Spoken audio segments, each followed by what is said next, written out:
नासिल खैरपुर में एपीएस सान्हे जे शहीद ॿारनि जी याद में तक़रीब कोठाई वई। इन हवाले सां वधीक तफ़सील हिन रिपोर्ट में। नाज़रीन, पेशावर सान्हे जो आर्मी पब्लिक स्कूल में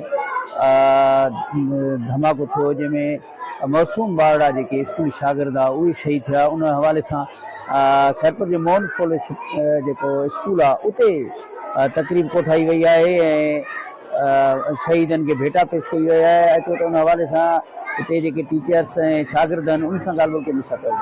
जी याद में उन शहीदन के याद करना हो उहे शहीद उन माउन जो दुख नाहे। असां भी उन जे बराबर उन सां शरीक थींदा आहियूं। उन जे लाइ क़ुरान खानी ॿारनि खां दुआ घुराईंदा आहियूं। उन्हनि खे अल्लाह साईं उन जी माउन के सबर दे।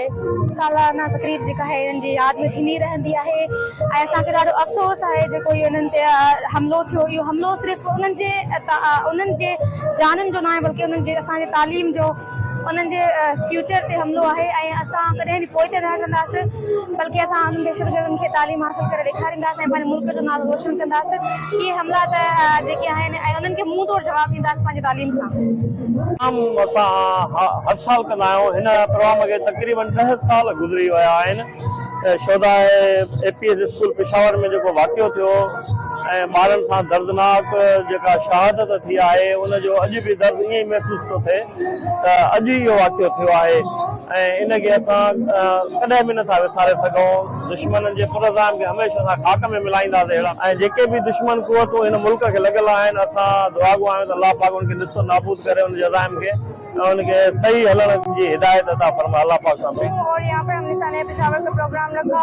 जैसे कि हमारे मुल्क में बहुत सारे ऐसे सानियात गुजर चुके हैं जब हमारी नज़र सानिया पेशावर पर जाती है तो उससे ज़्यादा खूंखार और दर्दनाक सानिया हमें नज़र नहीं आता।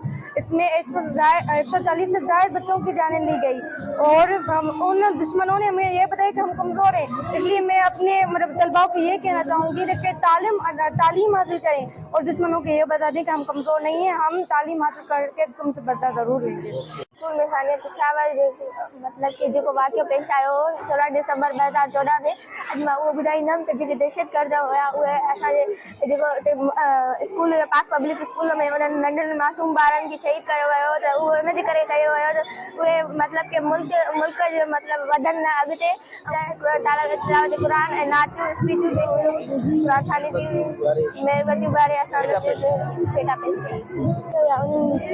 बच्चे नंढड़नि ॿारनि खे ज़ुल्म कया असां उनजी बदिलो वठंदासीं ऐं उन्हनि खे शिकस्त ॾेई असां फतह हासिल कंदासीं। असां बि उन्हनि जेके माण्हू जंहिंजा ॿारनि खे शहीद करे छॾिया असां बि उन्हनि जा ई बचिड़ा आहियूं। असां उन जा ई बचिड़ा थी करे आहियूं जंहिंमें इलाही स्पीचिस कयूं, नगमा ॻाया, क़ुरान खानी वग़ैरह कई। इहे सभु असांजे सर अज़ीज़ आहे फ्रेंड्स महिरबानी वारियूं असां खानी कराईसीं। असां उन जेके शहदा जा मतलब उते दिसंबर में जेके आर्मी पब्लिक स्कूल में ॿार शहीद थिया हुया असां उन्हनि खे क़ुरान पाक पढ़ी करे उन्हनि लाइ दुआ घुरी से। आफ्ताब अल संगर खादिम जो KTN न्यूज़ खैरपुर में।